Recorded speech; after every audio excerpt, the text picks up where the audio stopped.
Hello again, all you beautiful internet people. I'm Nicholas R. Cicada, and today, on the Nicholas Cicada Review, we're going over two of the sci-fi shows of the 60s and discussing why one succeeded and one failed miserably.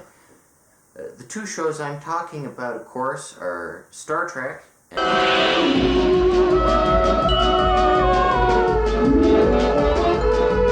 and Lost in Space.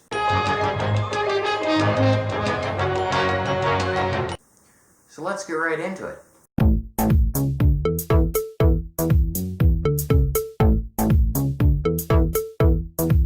One thing needs to be understood about Lost in Space, and it is this. Lost in Space is a failed franchise. It is a franchise which has been tried to be resurrected countless times, but it doesn't work because the original show isn't that good. Lost in Space is an absolute dumpster fire from the ground up. If you actually look at the whole series, if you watch it from beginning to end, you notice some stuff. It has some problems with it. So, what are these problems, you might ask? A. Irwin Allen isn't as good at making TV as Gene Roddenberry. Gene Roddenberry is an expert. Irwin Allen, not so much. His scripts are bad, the costumes are bad, everything in his shows is pretty cheesy. From Land of the Giants to The Time Tunnel, if it's an Irwin Allen production, you can bet it's not that good. Gene Roddenberry knew what he was doing. He had the backing of CBS Studios. He's a competent guy. Irwin Allen, not so much. He's not as good at stuff. He's pretty incompetent. If you look over his entire career, it's kind of a sad career. Now, compare the two shows. Number one, the premise. So, the premise of Lost in Space is there's this boring white family of people in the year 1997, and we're already exploring space in 1997 because it's the 60s and everyone's a moron, and they don't understand that the space race will just peter out into nothing. But it's 1997, and this boring white family is about to zoom off into space. Guess what? They get lost. So here's the thing, right? On Star Trek, there's stellar cartography. Pretty easy stuff. You'll look at the stars, you'll look at the constellations, you can figure out where you are in relation to the solar system. Pretty easy stuff, right? Like, everyone on Star Trek is at least well-versed in the cosmos and how they look. But the thing is, right? Like for Star Trek Voyager, they're cut off from Earth, they're lost in space, so to speak. Except they're not really lost in space, they know where Earth is, it's just too far away to get to. And that makes sense. Because unless you're an idiot, you'd know where Earth was, especially if you're an astronaut. It's your job to know where the stuff is, where this star is, where this constellation is, where this is. So the crew of the Jupiter 2, being a family for some reason, because, let's rocket the nuclear family up there instead of just a colony of 30 people. Let's put 5 people up there. They're lost in space, right? And that's stupid. Because first off, all they ever want to do is get back to Earth or get to where they were originally going, which is this other human colony. So for the first 2 seasons, the Jupiter 2 is stranded, it's broken down and doesn't work, and they're stuck on one planet, which looks like a desert. So then, in the beginning of season 3, they fix the ship. Somehow they haven't been able to fix it until the beginning of season 3, but it's been broken for seasons 1 and 2, and they manage to fly off, and you think, wow, now we're going to see some really interesting planets, right? Like seasons 1 and 2 were boring, but at least in season 3 they'll be visiting a new planet every episode, right? Wrong. All the planets still look like a desert, and it's really stupid, and boring, and I can't stand it. Why does every planet look the same? They're not all the same, they're different planets. But Lost in Space is like the most hokey shit. Its budget is probably $10. I'm not one to talk, all my videos are done on a budget of $0. But anyway. Alright, number 2, the characters, right? So, the only 2 characters really worth watching are the robot, which admittedly is kind of cool. He's an okay special effect, even if Robbie the robot happened first and looks just as cool. The only 2 characters worth watching are the robot and Dr. Smith. It's kind of funny. Dr. Smith, I've got to say, is a kind of funny and interesting character. But that's not good if your other 5 characters are boring white people. The main guy is called John Robinson, and then there's also Don West. John and Don. I can't even tell them apart. One thing that Star Trek does well is it has interesting names, like Kirk. Wow, Kirk? Not everyone's named Kirk. Robinson? A lot of fellows are named Robinson. A lot of fellows are named John. Oh wow, Leonard McCoy? I know everything about Leonard McCoy just from his name. That's a cool name. Sets him apart. Wow, I like Leonard McCoy. Oh, Don West? Yeah, that's original. Don West, the white guy. I can't even tell the 2 crackers apart. It gets boring. There's no diversity in the cast. It feels like I'm watching a cardboard.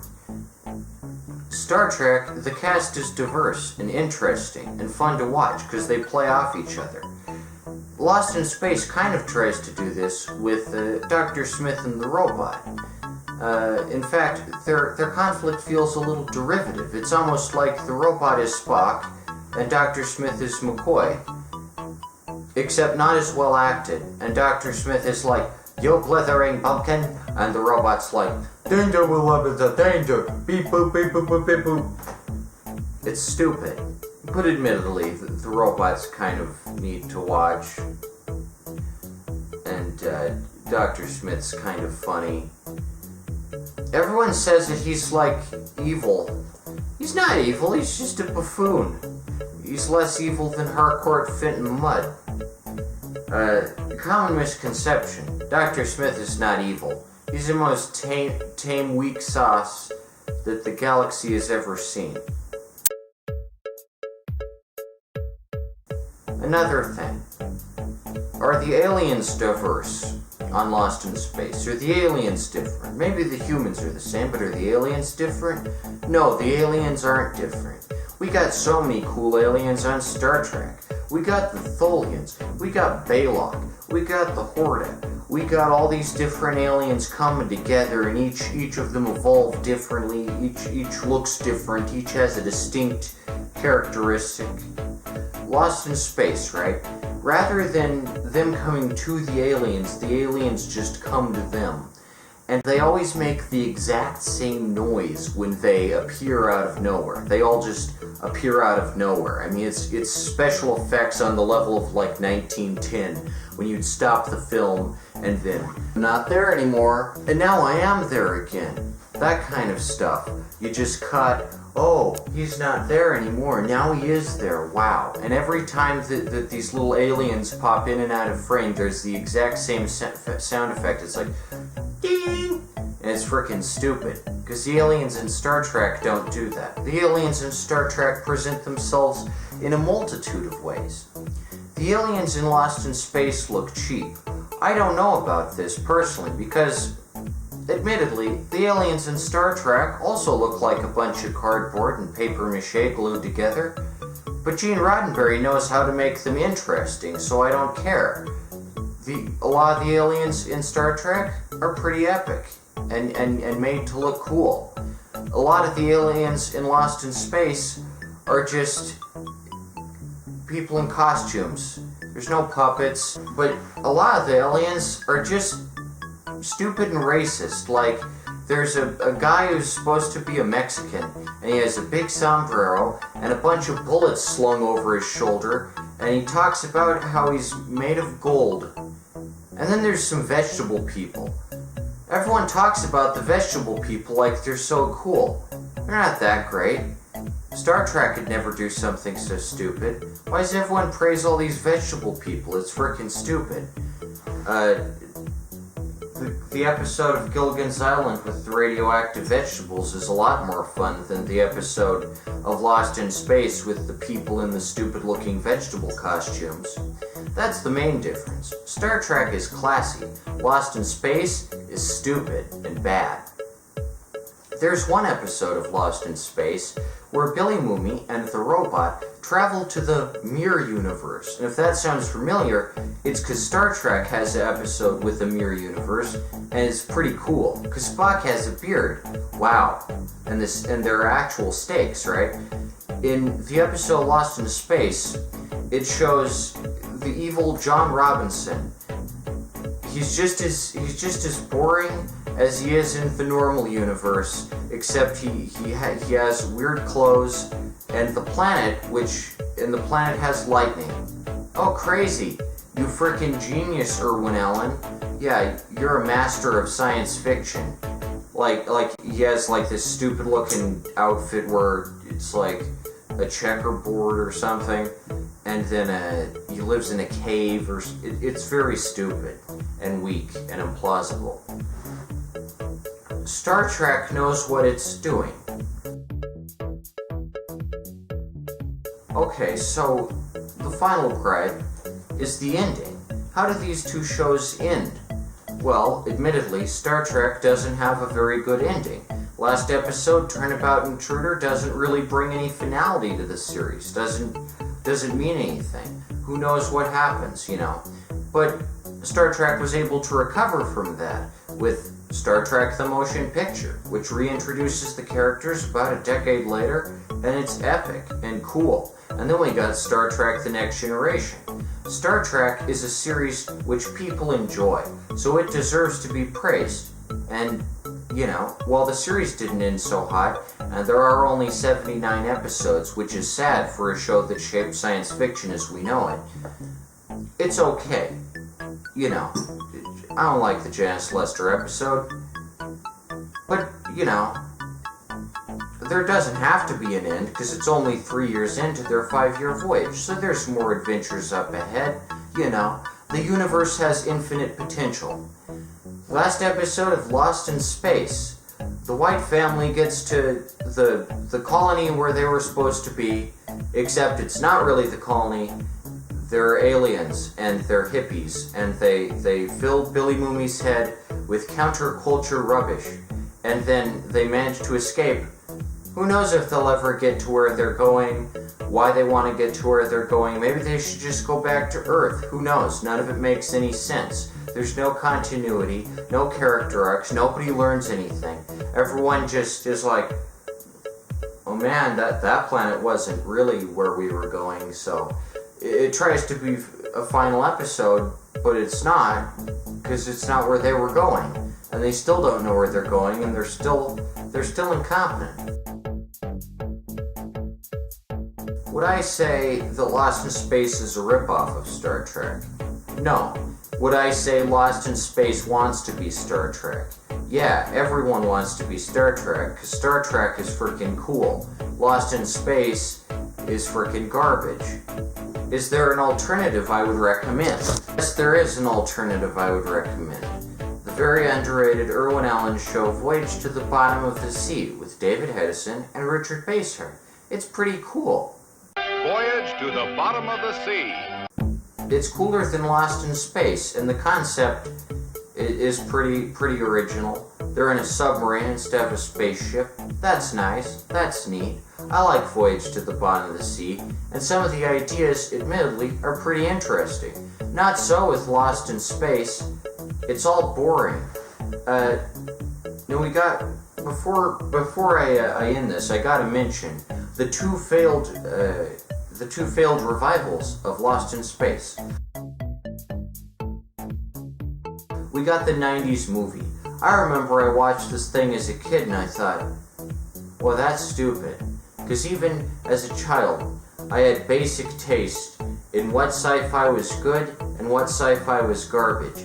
And holy shit, the 90s movie of Lost in Space is some of the worst acted garbage stuff I've ever seen. It tries so hard to pander to nostalgia, but at the same time it tries to establish this new and exciting universe of possibilities, and it's pathetic because in the 90s is, the second renaissance of Star Trek.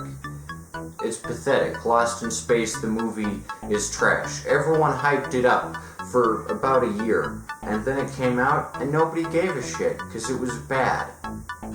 Now, in 2018, we got the new show on Netflix. Guess what? It's awful. Dr. Smith's a woman now? Why's Dr. Smith gotta be a woman? See, Star Trek is good because you can get William Shatner or Leonard Nimoy to be Kirk or Spock, or you can get James Doohan to be Scotty. Consistency, continuity, that's important for any franchise, to have the same actors play the same roles. But you can't do that for Lost in Space, because everyone, except Billy Mooney, is dead. So you gotta hire all new actors to play the same characters over again, and you can't do that. Billy Mooney was supposed to have a cameo in the 90s movie, but he didn't, because they thought it would be too confusing. Why even make a movie about Lost in Space at all, especially since no one cares about Lost in Space, and if anyone does, they have bad taste in sci-fi. And now there's a made-up series where the robot, he's not a robot now, he's an AI, he's an artificial intelligence. Oh wow, you sly geniuses, you at Netflix, keep this drivel coming. The problem is that Lost in Space is a passable show. It's not good. It says nothing about the human condition or the condition of the cosmos or traveling around in the cosmos. It's passable. The acting is competent. The scripts are competent. You can play it in the background while you're making a sandwich. But you shouldn't sit down and watch it in a marathon because your brain will rot. Lost in Space is not a series worth reviving or even caring about. It's a relic of the 60s. Star Trek, the original series, is timeless. Star Trek, the original series, is good because it has new ideas and new things to say. Lost in Space has nothing new to say. It's every hokey trope boiled down in an hour's worth of filler. Lost in Space is a legitimately bad show. It's passable. You can watch it. You won't like it, but you can watch it. So to revive it, to say, this is going to be the hit of 2018, makes no sense. No one wants it, but you can convince them that they do, and say like, oh, this is nostalgic. Even though it's not. I've never met anyone who's nostalgic about Lost in Space. Because it's a bad show. It's not that good. It's pretty bad. Don't watch it. Unless you absolutely have to. Or you want to make a review of it or something where you tear it to shreds. It's not good. Star Trek, excellent stuff. Lost in Space, not that good. Unless you just want to watch a bunch of white people fumble around and encounter racist aliens and the special effects are non-existent. There's nothing to keep you invested or interested. Lost in Space is a not very good show, and I'd say it competing with Star Trek is one example of a good show getting the recognition and praise it deserves, and a bad show getting laughed off the air for how ridiculous and stupid it is. And while both only have 3 seasons, Star Trek is a shining beacon of good, classy science fiction that understands what it's talking about because they have actual science consultants. They got an actual idea, you know. Lost in Space makes things up as it goes along. Oh, we're lost? Where do we get the food from? Who knows? Where do we get the water from? Who knows? When will we get back to Earth? We're not going to Earth. We're going somewhere else. No, we're going over here. And it has no idea what it wants to say. And it means nothing. It's pathetic. So anyway, that's my comparison. That's my 2 cents between Lost in Space and Star Trek. One is good, one isn't good. Simple as that. Thanks for watching. By Nicholas Comics. Write to Nicholas Ikeda, 1424 Columbine Street, number 1, Denver, Colorado, 80206, for some top-notch comics today. And I'll see you in the next review.